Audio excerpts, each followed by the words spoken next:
तो किसान संगठन और सरकार के बीच हुई बैठक के बाद एक तरफ जहां किसान बैठक से निराश दिखे, लेकिन सरकार बैठक में चर्चा को सकारात्मक बता रही है।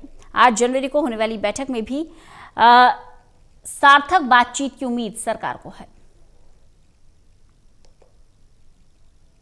यूनियन के साथ चर्चा हुई और भारत सरकार के 2 कानून नए और 1 संशोधन, ऐसे जो 3 कानूनों के बारे में चर्चा चलती है, उस पर हम लोग चाहते थे कि यूनियन क्लॉज वाइज चर्चा करें, जिससे कि उसमें से रास्ता निकालने में आगे बढ़ सके। इसी पर बात चलती रही।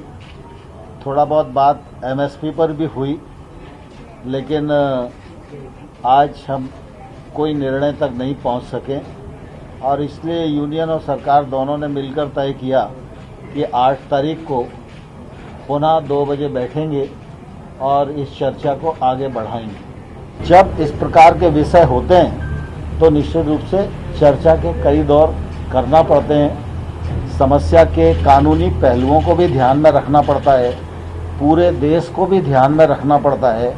देश में करोड़ों किसान हैं, उनकी अपनी भावनाएं हैं, उनके कानून के लाभ और हानि और हित उससे जुड़े हुए हैं। तो सरकार तो देश भर के किसानों के प्रति प्रतिबद्ध है ना। तो सरकार को जब कोई निर्णय करना है तो निश्चित रूप से सारे देश को ध्यान में रखकर ही निर्णय करेगी। मैं स्वाभाविक रूप से माहौल अच्छा था, लेकिन एक्ट रिपील पर अड़े रहने के कारण कोई रास्ता बन नहीं पाया।